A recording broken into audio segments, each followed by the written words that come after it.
Bang Mihdan, Bang Novel, Bang Damai nanti ya bisa bicara. Saya mengantarkan saja. Nah, beberapa poin yang penting nanti saya memang sampaikan. Cukup ya? Ada lagi? Sini. Oke. Bismillahirrahmanirrahim. Das ya? Perlu ini nggak? Iya, perlu itu. Buruan, biar nggak. Ya, saya tunggu dulu, saya tunggu. Mana? Buru. Nggak profesional nih. Maklum, kalau yang ini pro, dapat bayar. Ya, cuma dapat pahala sih. Oh, pro bono juga. Jangan bocorin gitu lah, malu saya. Ya, Bang, nanti kasih statement Bang saya dulu ya, Bang. Bismillahirrahmanirrahim. Ya udah. Bismillahirrahmanirrahim. Assalamualaikum warahmatullahi wabarakatuh. Terima kasih rekan media sekalian sudah berkenan hadir bersama kami.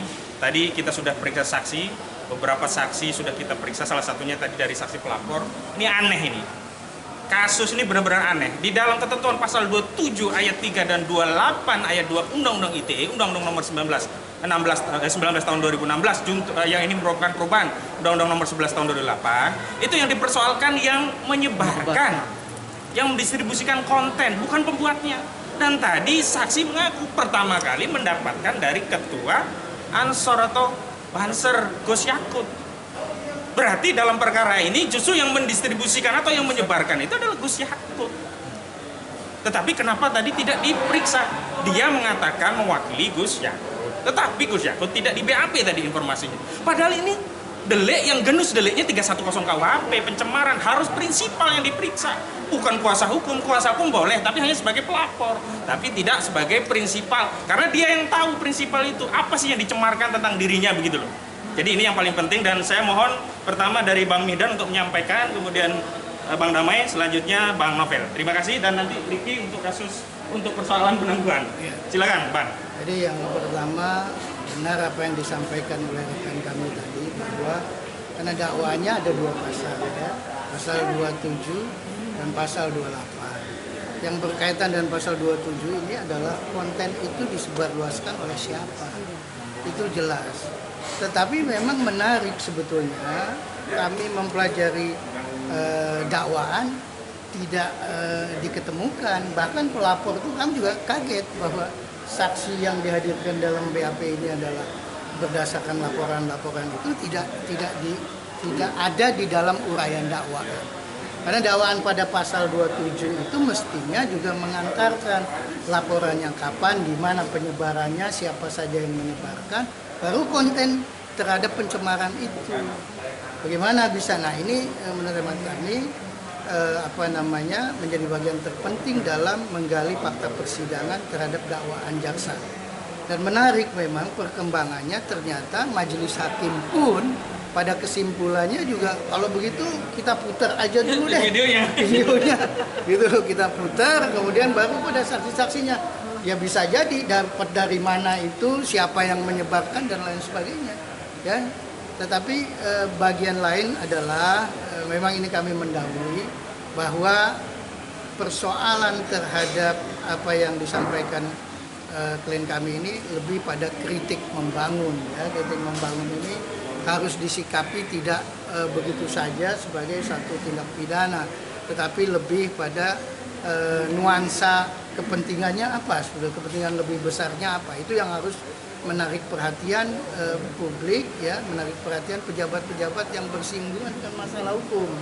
Ini harus diutamakan ya. Kalau itu kebetulan hanya bagian kritik membangun, mestinya menjadi bagian yang diatur juga di dalam Undang-Undang Dasar kita tentang kebebasan berpendapat ya. Menurut saya nanti banyak ahli yang terlibat, baik ahli semantik, ahli bahasa ya, ahli pidana biasa, bahkan juga undang-undang ITE. Barangkali kita ke depan saja, mulai besok persidangan akan dibuka dengan memutar video itu secara jelas, kemudian dari mana itu didapat, siapa saja yang mengunduh, yang menyebarluaskan, dan siapa yang menyebar. Saya pikir itu sementara dari saya. Nanti Bang Damai, izin. Apa Bang yang dipersoalkan tadi sampai marah-marah? Jadi begini, saya hanya menambahkan karena sudah, dan saya pengawal saya Bang Ami dan rekan saya Ustadz Fauzi ini sudah benar. Saya hanya menambahkan kepada sesuai KUHP, Undang-Undang Hukum Acara yang berlaku, bahwa merujuk kepada laporan ini, satu, orang yang melihat mengetahui pertamanya lah harus menjadi pelapor. Dia menjadi saksi. Dia menyatakan tadi bahwa dia menerima kiriman dari handphone. Makanya saya minta kedua handphonenya, dia sebutkan ada 2 handphone. Saya minta, ya kan? Berarti dia tinggal, berarti tidak ada di dalam jaksa. Ini kebenaran materialnya nih, yang terungkap di persidangan. Berarti tidak ada sama jaksa, harusnya diambil dong, ya kan? Dia bilang ada, cuma saya nggak bawa. Itu jawaban dari dia. Kedua, dia mau putar, itu saya nonton bersama. Oke, tapi dapatnya kan dari temannya.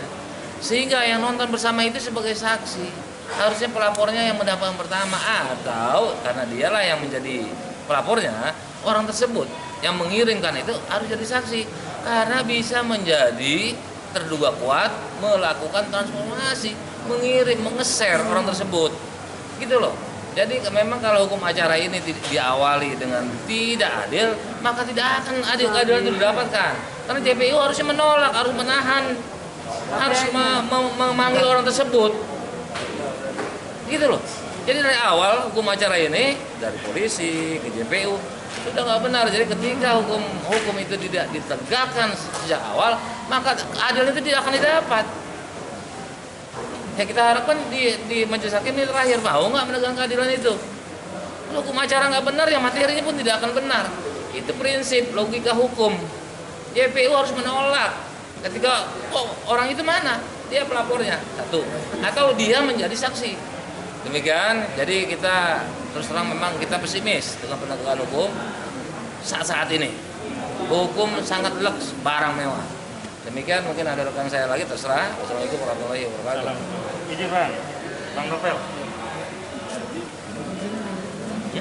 Jadi apa yang disampaikan oleh Bang Damai tentang keadilan tentunya kita melihat ini sangat jauh, pesimis untuk keadilan bisa ditegakkan. Akan tetapi kita ikhtiar.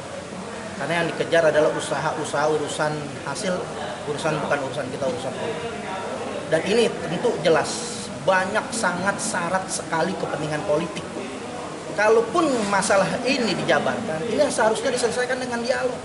Dan PBNU ngerti mana yang harus dialogkan dan mana yang harus dipidanakan. Nah, persoalan ini kita juga melihat ada kesamaan pada saat Undang-Undang ITE itu bisa berlaku, artinya ada rangkaian-rangkaian yang terjadi. Waktu ketika bisa dijadikan atau di jurisprudensialnya, yaitu kejadian Ahok yang dikejar Buniani. Padahal segitu banyaknya pelapor tidak ada yang melihat unggahan itu dari Buniani. Tapi yang dikejar adalah mengunggah. Yang pertama itu yang mengunggah. Nah, kita akan kejar itu mengunggahnya. Giliran ini mereka mencoba, termasuk hakim ingin melepaskan. Nah, kita akan kejar yang mengunggah ini siapa, karena ini biang kerok dan ini biang keladinya.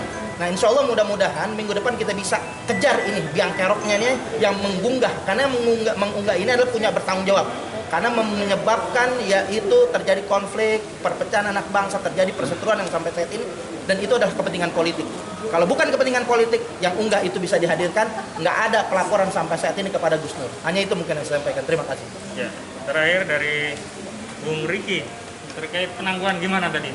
Kok ada bundelan besar itu, apa itu bundelan besar itu? Terima kasih. Lagi-lagi sedari awal kami berupaya bagaimana klien kami ini dapat ditangguhkan minimal, karena beliau juga punya hak untuk nah, dan tadi melengkapi berkas ada puluhan jaminan orang, tokoh, aktivis, dan para ulama. Nah, dan yang juga menjadi catatan kami ini seperti sedari awal sudah ada berat sebelah. Kalau kita merujuk pada Perma nomor 4 tahun 2020 di pasal 2, itu mestinya yang namanya jaksa dan terdakwa itu mesti hadir. Hadir agar apa? Agar kebenaran materi itu terbukti di sana. Apalagi kita melihat sekarang dengan alasan COVID, kita juga menyadari itu. Tapi ini kan urgent dan ini dikonsumsi publik, ditunggu-tunggu banyak publik. Oleh karena itu kepentingan umum dan keadilan materi ini kami meminta bahwasanya terdakwa dihadirkan. Kalau tidak, ya berarti mengkonfirmasi. Memang dari awal itu berat sebelah, berat untuk mengalahkan hak kami sebagai pembela atau pendamping hukum klien kami. Itu harapannya mudah-mudahan bukan depan jaminan orang tadi untuk penangguhan klien kami dapat dikabulkan. Begitu saja. Terima kasih. Mana? Penjaminnya ada berapa? Ada sekitar 100 orang, lebih kurang 100 orang. Tadi sudah kita berikan langsung ke ke majelis hakim. Itu yang tambahan. Yang kemarin totalnya 100. Totalnya lebih kurang 100. Itu saja mungkin. Terima kasih. Assalamualaikum warahmatullahi wabarakatuh. Terima kasih ya. Terima kasih banyak.